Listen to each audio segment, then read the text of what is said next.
Commandement de qui? C'était sous le commandement de Degré. Le commandement de Begré, n'est-ce pas? Qui était Begré par rapport à M. Toumba? Parce que là-bas, comme j'ai dit, c'est un détachement, c'est toujours un détachement du salon. Donc, c'est Toumba qui commande tout, mais celui qui est là-bas, qui assure la responsabilité de la base, c'est Degré. D'accord. Monsieur Claude Pivy, la partie civile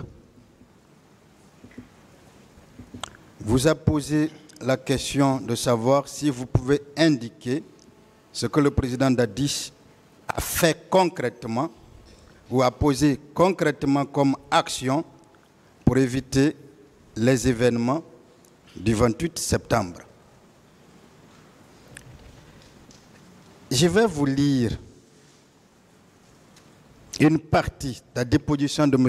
Toumba, plutôt de M. Tibou Kamara. Vous connaissez Tibou Kamara? Bien sûr, je le connais. Qui il était? Il était aussi un membre, quand même, un membre du gouvernement attaché à la présidence. D'accord. Monsieur le Président, le procès verbal de déposition des témoins, l'an 2007 et le 10 août à 10 heures. Hein? Oui, l'an 2017 et le 10 août à 10 heures. Page numéro 2, à la fin. Voici ce que M.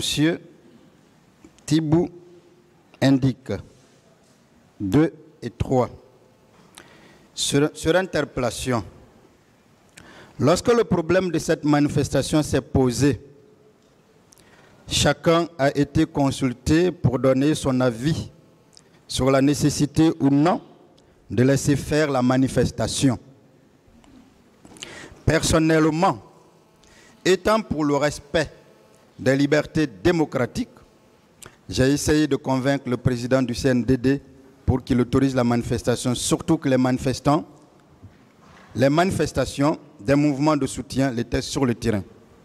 Je suis parvenu à le convaincre sur ce principe, mais il a demandé de déclarer la date et surtout de décaler la date, excusez-moi, et surtout de délocaliser le lieu de la manifestation. Il a cité par exemple le stade Nongo.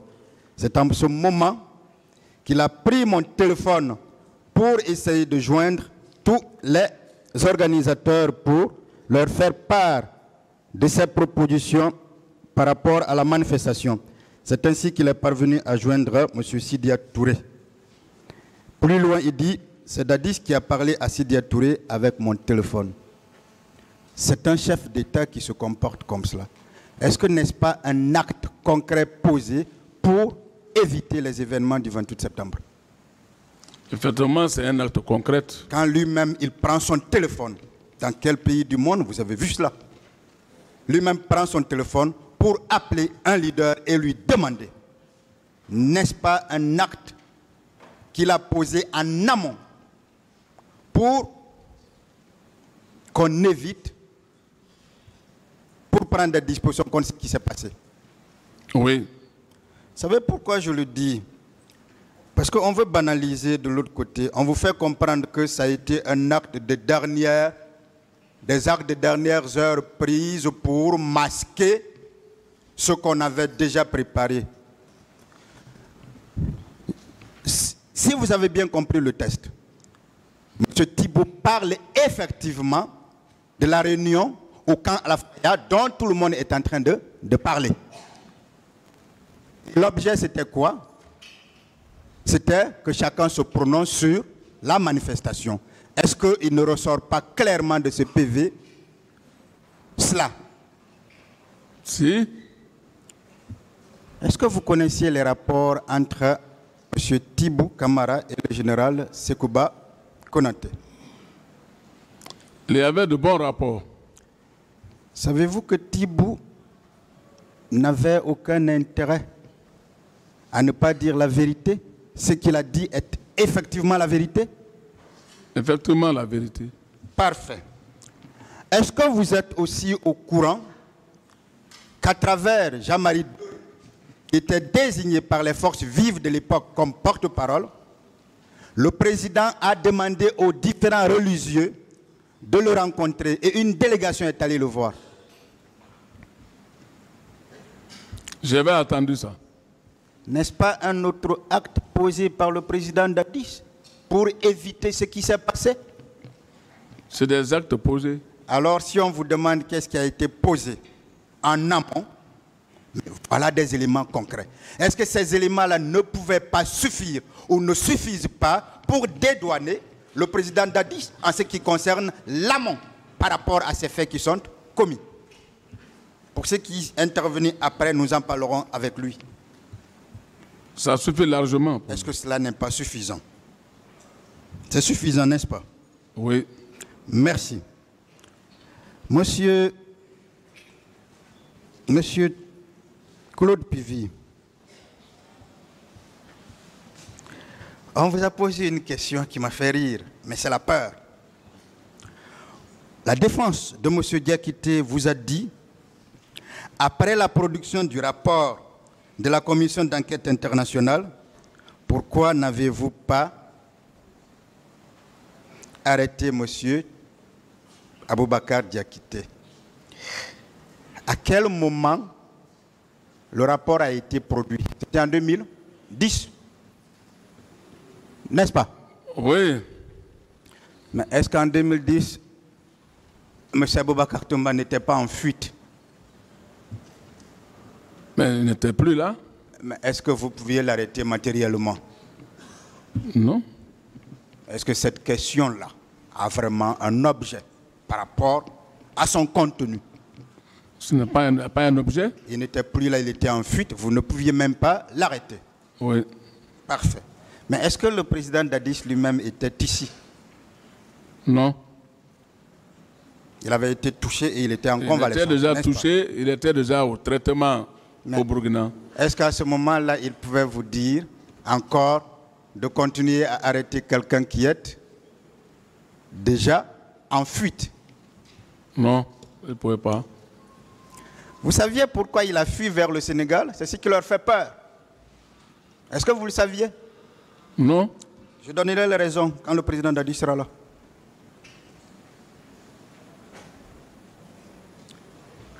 Monsieur Toumba, la même défense, toujours la défense de monsieur Diakité, insiste en vous disant que le président a violé ou s'est rendu coupable de violation de consignes militaires, motif tiré de ce que une consigne générale avait été donnée et que vous étiez sorti. Entre la consigne générale donnée par le truchement légal du chef d'état-major et la mission spéciale reçue de vous, qu'est-ce qui est antérieur ou postérieur à l'autre? Je veux dire, qu'est-ce qui est venu avant, qu'est-ce qui est venu après, pour que vous compreniez. Ce qui est supérieur, c'est celle du président de la République. Je ne parle pas de supériorité. Qu'est-ce qui a été donné avant et qu'est-ce qui a été donné après? Ma mission a été donnée avant. Votre mission a été donnée avant. Vous ne saviez pas que l'administration est une continuité, devrait fonctionner? Est-ce que c'est parce que une consigne est donnée que vous allez désobéir à une mission spéciale, d'exécuter une mission spéciale confiée à vous par le président de l'époque? Effectivement, c'est parce que c'est une mission du président qui est confiée à moi. Mais en quoi cela ressemble à une violation de consigne générale? Est-ce qu'il y a une violation de consigne générale ici? Ce n'est pas une violation. Par vous? Ce n'est pas une violation. Est-ce que peut-on alors parler de complicité de violation de telles consignes? Non. Là encore, vous voyez, ils ont peur. C'est pour ça qu'ils ne trouvent plus les questions à poser. Mais si d'ailleurs nous allons dans la même logique que, mais il est constant que M. Aboubacar Toumba était sorti, non? J'ai appris qu'il était sorti. Est-ce que lui-même n'a pas alors violé cette consigne? Puisque lui, contrairement à vous, n'avait pas de mission spéciale du président. Est-ce que lui-même n'a pas violé cette consigne? C'est lui-même qui a violé la consigne. Alors, si on doit punir quelqu'un, si le tribunal devrait condamner, comme on le dit, de 6 mois à 2 ans, qui? Est-ce que ce n'est pas M. Aboubacar Toumba qui tomberait sous le coup de la loi pénale par rapport à cela? Celui qui tomberait parce que lui, celui qui a violé. Il est sorti. Alors que la consigne générale concernait tous les militaires, comme l'ont bien soutenu sa propre défense. Bien sûr. Alors, entre lui et vous, par rapport à la consigne, au respect lié à la consigne générale, qui a violé une consigne générale et conséquemment qui peut bien être puni? C'est lui qui doit être bien puni. C'est non seulement lui qui a violé cette consigne générale, et si quelqu'un doit être puni avec cela, c'est bien lui, n'est-ce pas? Merci. Monsieur Claude, il y a une question qui revient. Je veux que vous fassiez un effort, ou on va le faire ensemble, pour distinguer entre la présidence de la République en tant qu'institution, le président de la République en tant qu'institution et le président de la République en tant que personne physique. Lorsqu'on dit que vous êtes ministre chargé de la sécurité présidentielle, est-ce qu'à côté du président, il y a plusieurs autres services à la présidence? S'il y a d'autres services au niveau là-bas. Mais vous ne pensez pas que votre mission couvre tous les services de la présidence? Ça couvre toutes les missions de la présidence. Ça couvre toutes les missions et tous les services de la présidence, n'est-ce pas? Oui. À la présidence, il y avait un directeur, un secrétaire général. S'il y avait un secrétaire général. Il y avait un secrétaire général du gouvernement attaché à la présidence. Bien. Il y avait même un ministère de la Défense qui était également attaché à la présidence. Il y a tous un ministre de la Défense attaché à la présidence. Il y avait une institution appelée protocole de la présidence de la République. Il y avait un protocole. Mais est-ce que votre rôle n'était pas d'assurer la sécurité de tous ces services-là? Mon rôle, c'était d'assurer la Alors la pourquoi défense vous de ces continuez services. à indiquer ou à faire croire que vous aviez un ministère sans portefeuille? Bien sûr, mon rôle était d'assurer. Alors vous aviez un véritable rôle qui allait au-delà de la personne du président de la République. N'est-ce pas? Bien sûr. Alors c'est cette personne-là. Est-ce que c'est cette personne-là, la personne du président de la République, qui était gardée par son aide de camp? Oui. Mais c'est normal, n'est-ce pas? C'est normal. Alors, et la personne du président de la République et l'institution qu'incarne le président de la République devraient être assurées par vous en tant qu'administrateur, donc ministre chargé de la sécurité présidentielle. C'est bien cela? Bien ça. On va aller plus loin. Lorsqu'un aide de camp dit que je pouvais rester, voir que le président est allé ailleurs sans moi, est-ce qu'il jouait bien son rôle? Non. Mais l'aide de camp, c'est qui? C'est celui qui doit poser ses pas où les pas du président sont posés, n'est-ce pas? L'aide de camp bouge toujours avec le président. Mais lorsqu'un aide de camp dit « je n'étais pas là », le président est allé sans moi, est-ce qu'il jouait bien son rôle? En ce moment, il ne joue pas bien son rôle. L'aide de camp qui vous dit... Bon, vous privilégiez des faits isolés sans prendre en compte la centralité de ce qui s'est passé au stade du 28 septembre. Je vous ai dit que pour moi, ce procès est pédagogique. Vous le laissez répondre, s'il vous plaît. Merci, Monsieur le Président. Et ensuite, les domiciles des personnes qui ont été saccagées, des personnes en dehors de Dixine qui ont été violentées par des éléments des forces de l'ordre, tout cela font que ce que vous dites pour étayer votre thèse semble faible par rapport à tout ce qui s'est passé le 28 septembre et les jours suivants. Rassurez-vous que ce n'est pas moi qui le dis. Ce sont des faits qui ne sont pas isolés, ce sont des faits dans le dossier. Bon, il y a d'autres faits qui sont dans le dossier également. Je peux même me permettre de dire que c'est l'acte fondateur de ce procès, ce rapport d'enquête international. C'est l'acte fondateur de ce procès. J'ai été là depuis le début. C'est votre point de vue. Parfait. Et ce n'est pas moi, c'est écrit là. Alors, puisque, dites-moi, pour votre manifestation, y avait-il un point de départ? L'esplanade du palais du stade du 28 septembre était le point de ralliement. D'accord. Y avait-il un itinéraire? Ce n'était pas une marche, c'était une manifestation avec un point de ralliement qui était l'esplanade du stade du 28 septembre. Je ne comprends pas. L'esplanade du stade du 28 septembre, c'est à l'intérieur? Non, pas du tout. C'est juste? C'est à l'extérieur. C'est à l'extérieur. Donc l'extérieur, ce n'est pas un enclos fermé, n'est-ce pas? Bien sûr. Pourquoi vous-même, vous vous êtes retrouvé à l'intérieur du stade, alors même que vous qui avez au niveau des forces vives du pays, vous avez même parlé d'assemblée générale qui prenait des décisions, vous aviez juste fixé comme point de ralliement l'esplanade et non l'enceinte. Pourquoi vous, personnellement, je ne parle pas des manifestants, pourquoi vous, monsieur Ba, êtes entré à l'enceinte en violation de vos propres délibérations? Pourquoi l'aviez-vous fait?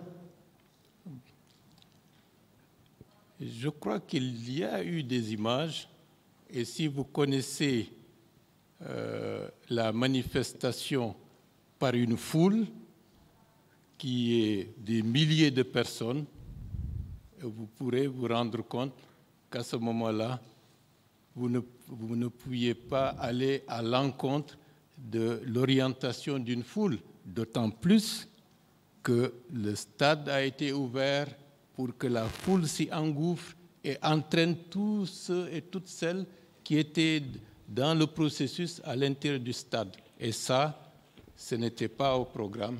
Et ça a occasionné tout le reste. Vous savez, monsieur Oriba, je parle à l'homme d'État, je parle à l'intellectuel, je parle au ministre de la République, je peux même me permettre, pas aux citoyens ordinaires. Vous êtes en train de dire à ce tribunal-là que finalement, ce sont les manifestants qui vous dirigeaient, qui vous encadraient, non pas vous qui les encadriez, puisque vous dites que vous vous êtes laissé entraîner par la foule. Oui, Monsieur le Président. Vous discutez trop les réponses. C'est une question que je pose, Monsieur le Président. Posez alors la question, mais ne discutez pas la réponse. Je ne discute aucune réponse, Monsieur le Président. Je suis même dans une logique et vous allez comprendre. Je sais pourquoi j'ai commencé là, Monsieur le Président. Allez-y avec les questions. Merci. Alors, je reviens sur la question. Est-ce que, Monsieur Ba, vous êtes en train de dire aujourd'hui, contrairement à ce que vous avez toujours dit, que vous êtes organisateur, encadreur, en parlant de vos responsabilités, est-ce que vous êtes en train de dire qu'à ce moment-là, c'est maintenant la foule qui vous dirigeait? Et c'est pour ça que vous, personnellement, vous êtes entré dans l'enceinte du stade? Parce que moi, je n'ai pas parlé de la foule. Je ne suis pas rentré en marchant. J'ai été porté au dos par des manifestants, comme les autres responsables également ont été portés au dos pour nous faire engouffrer, nous tous, à l'intérieur du stade, indépendamment de notre volonté et surtout de la mienne, parce que dès que cela s'est arrivé, j'ai eu le réflexe de me poser la question. Ça, ce n'était pas au programme. Et malheureusement, lorsque vous êtes au milieu du fleuve, avec un fort courant, quelle que soit votre force, vous êtes entraîné par le courant.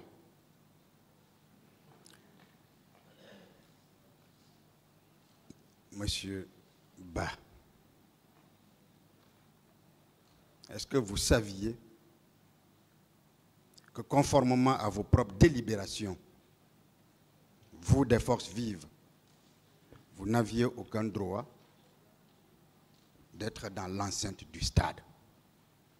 On avait pris toutes les dispositions pour avoir l'esplanade et les dispositions de sécurité qui auraient dû être prises par les autorités du pays n'ont pas été dans ce sens.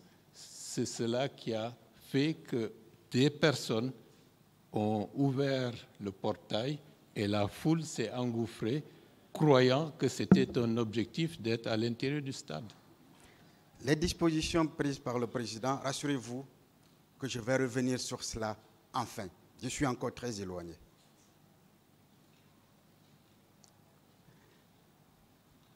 Au moins, on est sûr ici que M. Bahouri,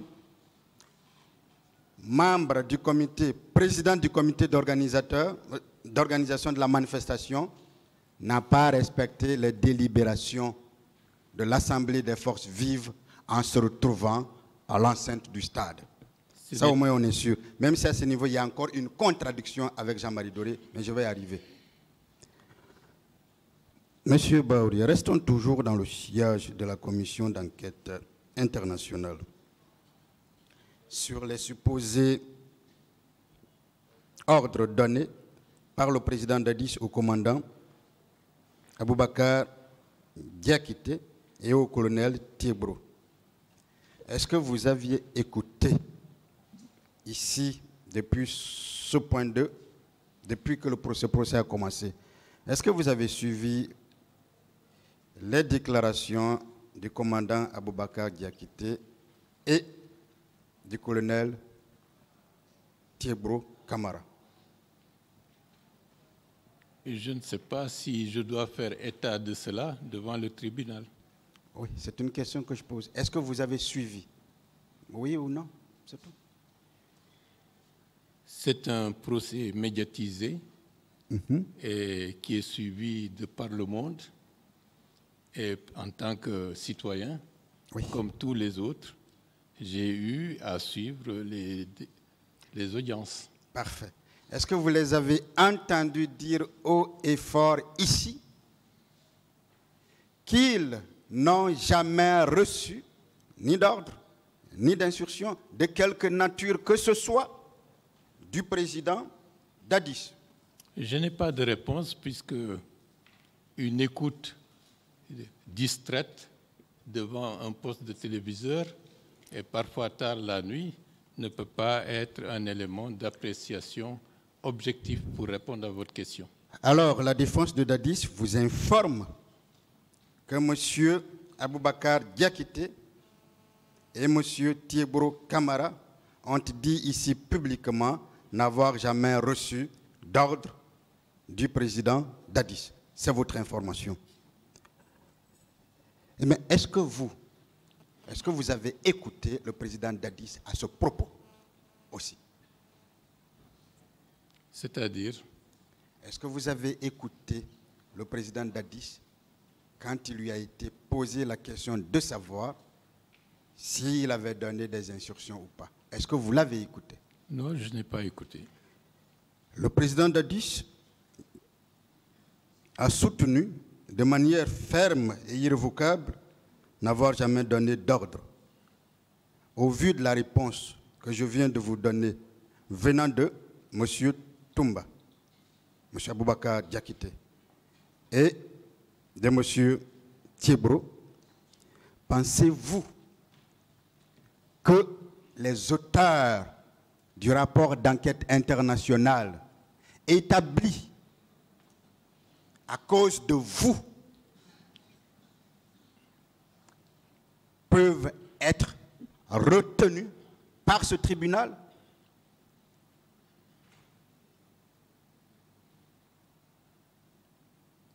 C'est un rapport d'un comité très vaste, très large, et qui a bénéficié d'informations assez fouillées. Je ne suis pas en mesure d'infirmer un rapport de la commission d'enquête internationale. Est-ce que de manière générale, on peut être plus royaliste que le roi? Le roi ici ou les rois ici sont colonel Tiebro Kamara et commandant Abou Bakar Kamara, qui indique clairement n'avoir jamais reçu d'ordre. Est-ce qu'on peut être plus royaliste que cela? Puisque malgré ça, la partie civile tente toujours de démontrer que ces éléments-là, que l'ordre a existé. Vous, en tant que partie civile, voilà pourquoi je vous pose ces questions. Je ne suis pas compétent pour répondre à cette question. Parfait. Au moins sur la question, vous pouvez dire que M. Dadis dit la vérité? Je ne peux pas répondre à cette question. Est-ce que ce n'est pas la preuve éloquente, puisque ces audiences sont publiques, qu'ayant écouté tous ces gens-là, vous ne voulez pas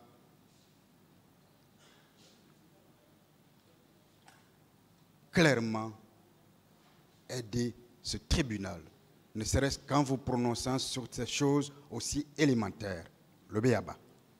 Ce serait me donner un trop grand pouvoir que je n'ai pas, et je n'ai pas la prétention de tout connaître, et la raison pour laquelle on est devant le tribunal qui pourra, en fonction des informations, des écoutes, rétablir les responsabilités et dire le droit. D'accord. Est-ce que vous saviez que le président Dadis a donné des instructions générales fermes au chef d'état-major des forces armées guinéennes de faire consigner tous les militaires dans les casernes et de ne laisser le rôle ou le maintien de l'ordre public assuré par la gendarmerie et par la police? Est-ce que vous le saviez?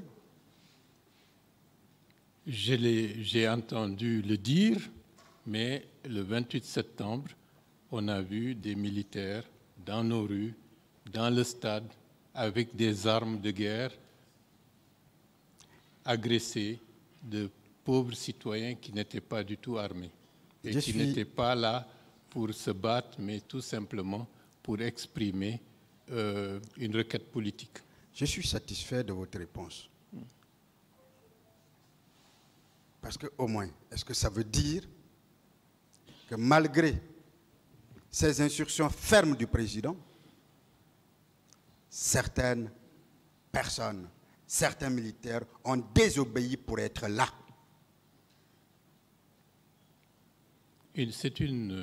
C'est au tribunal d'apprécier. Je ne suis pas en mesure de me prononcer sur cet aspect. Dites-moi, quels sont les militaires que vous avez rencontrés au stade, que vous avez reconnus? Pouvez-vous nous donner des noms? Il y a plusieurs centaines. Un dispositif policier était Je parle juste des à militaires. l'extérieur Quels sont les du militaires stade. que vous avez trouvés? Comment? Je parle juste des militaires. Quels sont les militaires? Laissez-le répondre, mais vous prenez dans sa réponse ce qui est bon pour vous, mais ne l'interrompez pas. Excusez-moi, Monsieur le Président. Hein? Comprenez aussi l'avocat. Non, parfois. laissez-le répondre. Je vous l'ai dit plusieurs fois. Vous prenez tout le temps pour poser la question, tout le monde vous laisse poser votre question. Donc, quand il est en train de répondre, laissez-le répondre également. D'accord avec vous, Monsieur le Président, à 100%. Allez-y. Je disais qu'un dispositif policier était très tôt mis en place.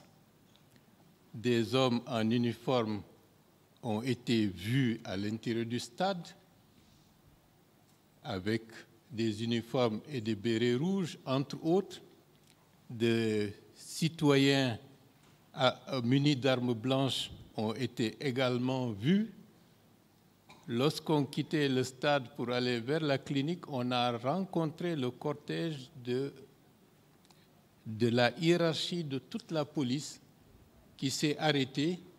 Et ça, c'était pratiquement 10, 20, 30 minutes après le début des agressions contre les manifestants. Et les agressions se sont poursuivies longtemps après.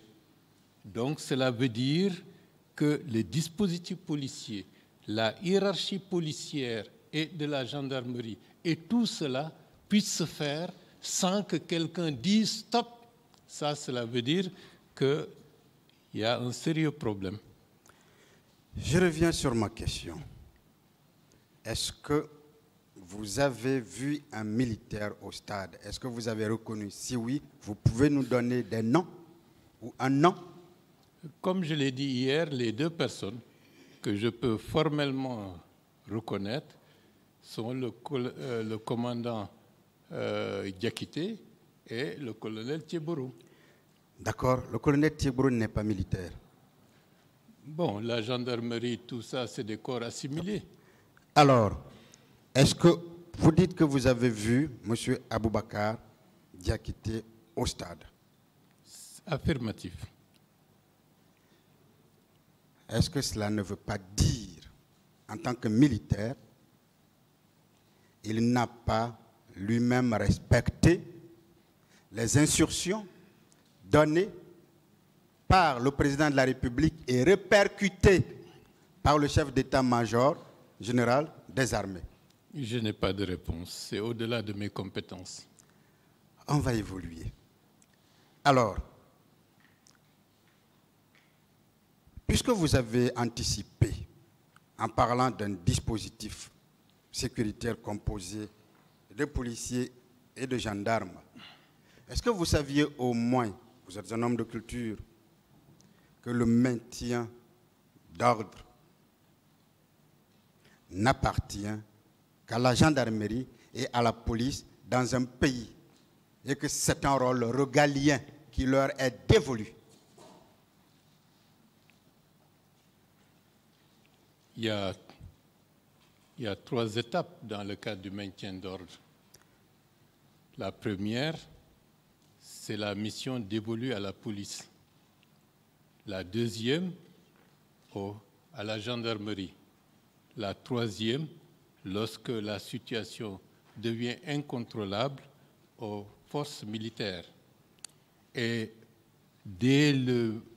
lorsque des forces militaires sont intervenues dans le stade, il n'y avait absolument rien qui pouvait justifier l'intervention de forces militaires à l'intérieur au moment où c'était une ambiance conviviale et la sécurité de personne n'était en danger à ce moment-là. Donc le facteur d'instabilité, le facteur de violence a été occasionné par ceux qui ont porté des uniformes et d'autres qui sont venus pour perturber une manifestation purement pacifique. Je suis satisfait. Vous venez de dire au tribunal que vous avez reconnu comme militaire au stade M. Aboubakar Diakité. Vous venez de dire aussi qu'aucune situation au stade ne justifiait la présence d'un militaire. Pourquoi alors vous avez cherché hier à justifier la présence de M. Aboubakar Diakité au stade? Je n'ai pas cherché à justifier sa présence. Les circonstances ont été telles, il était là, on a constaté des faits et ce sont ces faits qu'on relate aussi bien pour le commandant Toumba Diakité que pour le colonel Thiéborou en ce qui me concerne, parce que d'autres, peut-être, ont, d'une manière ou d'une autre, été en relation avec d'autres militaires ou d'autres éléments armés qui peut-être les ont sauvés, qui peut-être les ont agressés. Donc chacun d'entre nous a une parcelle de sa propre vérité qu'il expose devant le tribunal. On va parler des autres. On va confronter vos déclarations aux déclarations des autres qui étaient avec vous. Je ne suis pas pressé. Monsieur Ba, est-ce que, en tant qu'homme de culture, vous connaissez le rôle d'un aide de camp? Vous êtes partie civile, c'est pour ça que je vous pose toutes ces questions. Vous n'êtes pas témoin. Ceux qui ont l'expérience d'être chef d'État, c'est eux qui sont plus habilité à connaître le rôle d'un aide de camp. Je ne le suis pas encore. Alors, la défense de Dadis vous enseigne que l'aide de camp a pour mission essentielle de s'occuper de la personne du président, mais également de l'institution incarnée par le président, parce qu'il est à la fois une personne et une institution. Ceci dit, puisque vous-même vous dites qu'aucune situation ne justifiait l'arrivée des militaires, comment un aide de camp, comment pouvez-vous expliquer un aide de camp abandonne le président de la République dont il a mission de protection, vienne sans ordre dans un stade alors même que rien ne pouvait justifier sa présence? Je n'ai pas de réponse à cette question. Monsieur Ba,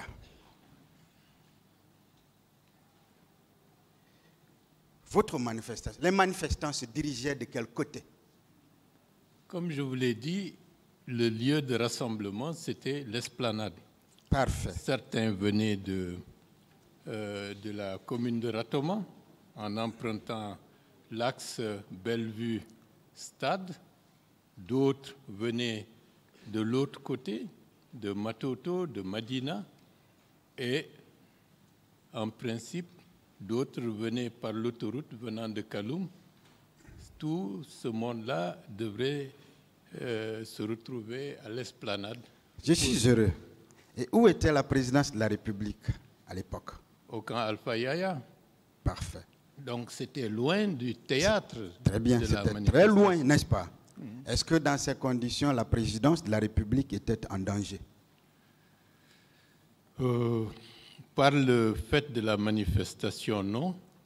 Par le fait que de ce que nous avons vu comme horreur au stade, ce sont des questions dont on peut se poser quel était le mobile de ce carnage. Moi, je me situe encore en aval. C'est pour ça que je dis en venant. Les gens se dirigeaient vers le stade, donc le sens contraire de la présidence. Est-ce qu'une seule institution de la République était menacée? Aucune. Ce jour-là? Aucune. À notre avis, aucune.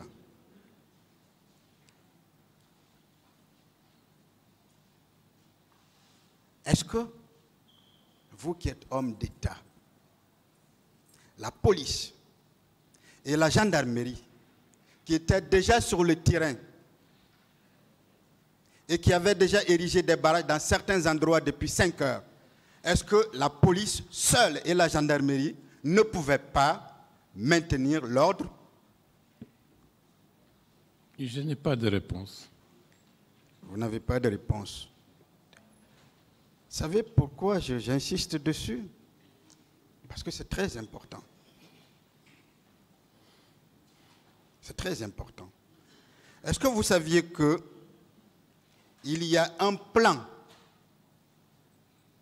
de maintien de l'ordre qui a été établi ce jour-là pour veiller à la sécurité des personnes? Si ce plan existe, on n'a pas vu son apport, au contraire.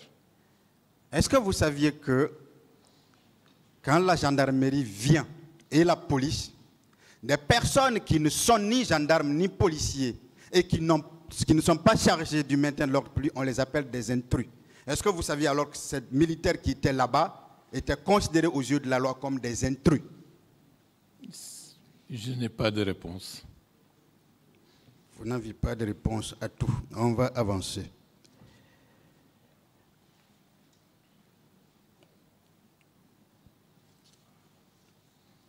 Alors,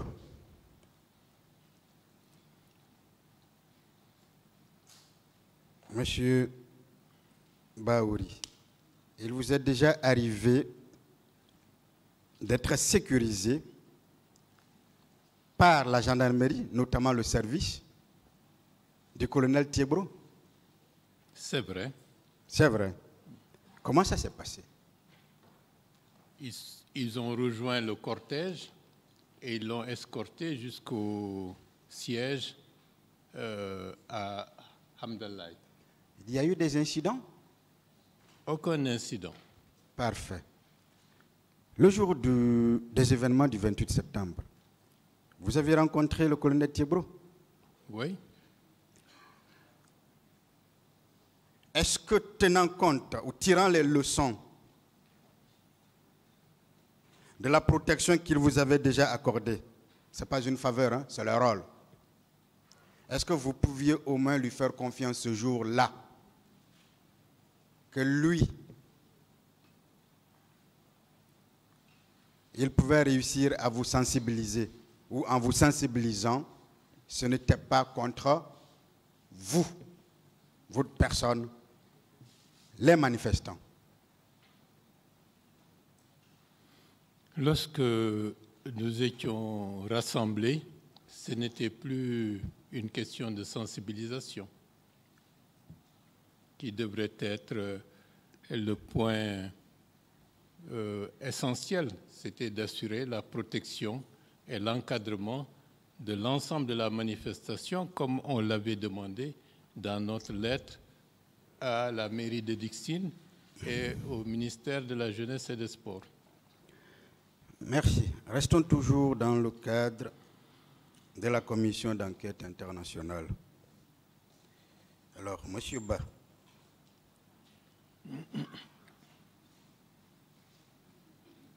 vous avez affirmé, ou alors pourquoi avez-vous affirmé ici haut et fort que le président Dadis est responsable des événements du 28 septembre en sa qualité de commandant en chef des forces armées,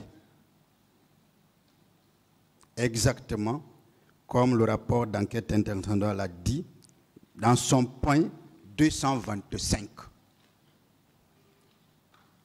C'est une réalité partagée par l'ensemble des juridictions internationales. La qualité de chef d'État incombe de lourdes responsabilités, parfois même au détriment des intérêts personnels de la personne qui est le chef de l'État. Il faut assumer ce rôle et des exemples existent à côté. Vous savez, je vous comprends. Mais moi, je veux vous. Pourquoi vous l'aviez dit? Je ne parle pas de ce qui se passe à l'international, des exemples à côté. Ou alors, est-ce que vous saviez ce que c'est qu'être un commandant en chef des forces armées? Comment? Est-ce que vous pouvez nous dire, puisque vous affirmez haut et fort, hein, qu'en tant que commandant des forces armées, il est responsable? Est-ce que vous pouvez nous dire ce que c'est qu'un commandant en chef des forces armées? Je ne suis pas militaire. La seule chose que je sais, que c'est le dernier recours et devant des situations complexes, il est au regard des intérêts du pays, des intérêts de la nation, l'homme ou la femme qui doit assumer tout ce qui peut se faire à l'intérieur du territoire national, qui est sa juridiction. Mais, M. Ba, vous n'êtes pas militaire. Mais pourquoi vous affirmez des termes techniques pour accuser les gens? Je n'accuse personne. Mais vous avez dit que le président Dadis est responsable parce qu'il est commandant en chef des forces armées. C'est technique. Vous devrez au moins savoir qu'est-ce que c'est que être un commandant en chef des forces armées. L'histoire, la réalité a fait qu'à ce moment-là, le capitaine Moussa Dadis Camara était le chef de l'État de la République de Guinée. Si c'était quelqu'un d'autre, c'est cette personne qui devrait répondre de par son statut de chef de l'État et de commandant en chef des forces armées. Alors, la défense du président Dadis vous enseigne que c'est juste un titre officiel qui ne le fait pas figurer dans la hiérarchie militaire comme celui de premier magistrat du pays, qui ne lui donne pas le pouvoir de juger. Voilà la signification de commandant en chef des forces armées. Mais on va avancer. Connaissez-vous les attributions liées à cette fonction, liées à ce statut, liées à cette qualité? Comme je vous l'ai dit, je ne suis pas militaire et je n'ai pas eu une responsabilité qui m'amène à être imprégné de la complexité de la responsabilité du commandant en chef des forces armées nationales.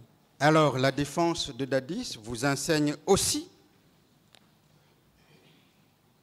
que c'est principalement les attributions de nomination dans les fonctions militaires de présidence du Conseil national de la défense qui ne le fait pas encore figurer dans la hiérarchie militaire comme, je le reviens, comme le président, en tant que premier magistrat, préside le Conseil supérieur de la magistrature alors qu'il n'est pas magistrat et ne vient même pas siéger.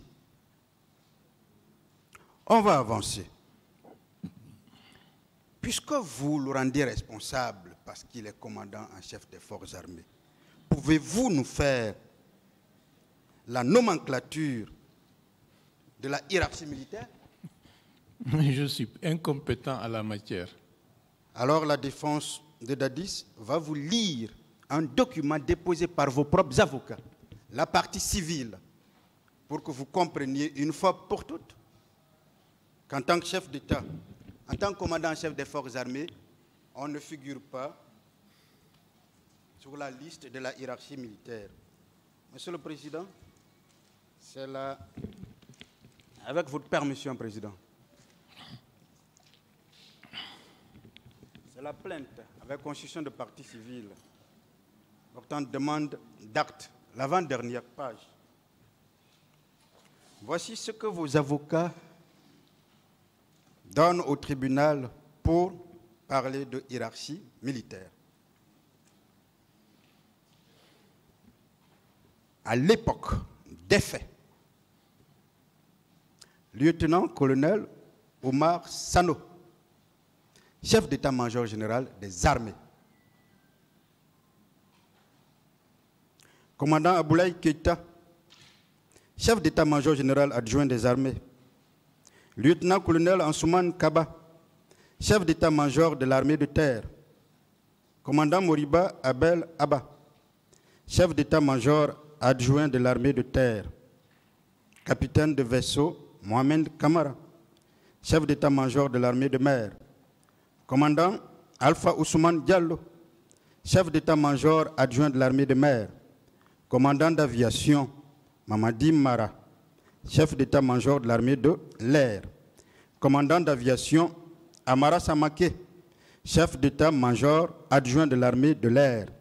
Commandant Ibrahima Baldé, chef d'état-major de la gendarmerie nationale. Commandant François, chef d'état-major adjoint de la gendarmerie nationale. Lieutenant Aboubakar Sidiki Diakité, commandant de la garde rapprochée du président de la République. Sous-lieutenant Alphonse Touré, commandant adjoint de la garde présidentielle. Lieutenant-colonel Moussa Samake, commandant du bataillon du quartier général. Capitaine Diamankan Sambarou, commandant du bataillon spécial de Conakry. Capitaine Tamba Kalas Tolno, commandant adjoint du bataillon spécial de Conakry. Lieutenant-colonel Mohamed Lamine Kamara, commandant du bataillon d'infanterie du camp Kamayenne. Capitaine Aïdor Ba, commandant du régiment des commandos parachutistes.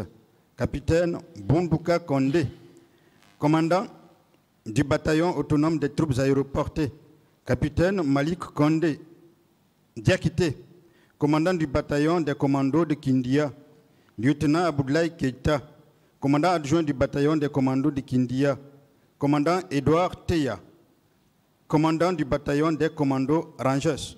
Commandant Jean-Louis Bangoura, commandant du bataillon autonome de la sécurité présidentielle, capitaine Paul Abba, commandant adjoint du bataillon autonome de la sécurité présidentielle, commandant Mamadi De Condé, commandant du groupement d'artillerie, capitaine Mohamed So, commandant adjoint du groupement d'artillerie, commandant Youssoufa Kaba, commandant du bataillon spécial des blindés, capitaine Mamadi De Touré, commandant adjoint du bataillon spécial des blindés, capitaine Michel Ange Bangoura, commandant du bataillon du génie militaire, capitaine Babou Kondé, commandant adjoint du génie militaire, Mamadou Touré, officier de garnison de la ville de Conakry.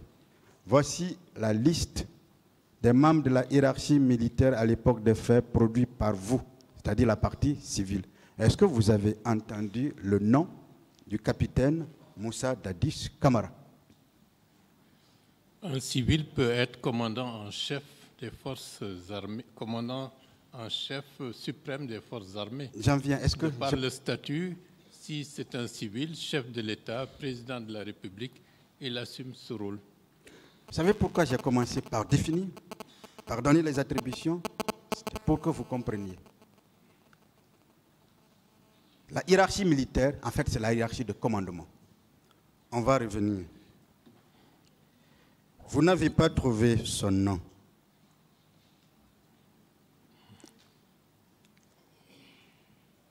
Puisque vous le saviez maintenant, est-ce que vous maintenez toujours que le président Dadis a une responsabilité dans la commission des infractions commises le 28 septembre au stade éponyme?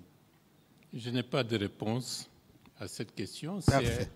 Le tribunal criminel tirera toutes les conséquences utiles que de droit.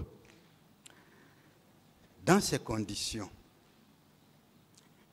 quand le rapport d'enquête internationale indique qu'en tant que commandant en chef des forces armées, que le président Dadis avait l'ultime pouvoir de commandement sur toutes les forces engagées dans l'attaque et les jours suivants, pendant qu'il n'en donnait ni d'ordre, ni d'instruction au commandant Boubacar, au colonel Thiebro, ni d'ordre à qui que ce soit, pendant qu'il ne figure pas dans la hiérarchie militaire, est-ce que ce tribunal criminel doit vous suivre en actant que le président Dadis est responsable des événements du 28 septembre?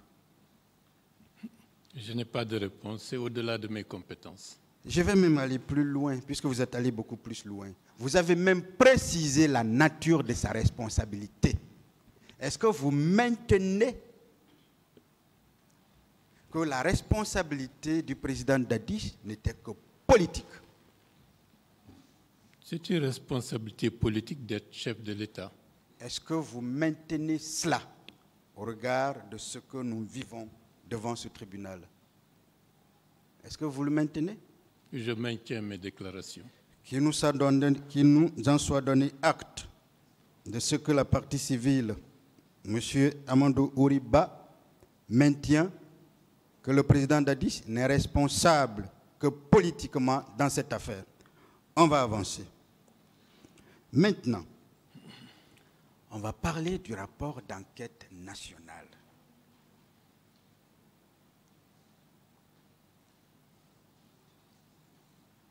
Est-ce que vous avez été entendu par cette commission composée de Guinéens, de hauts magistrats, de grands avocats, de juristes?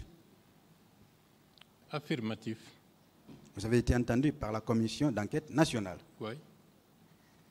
Quelles questions vous ont été posées par les membres de cette commission?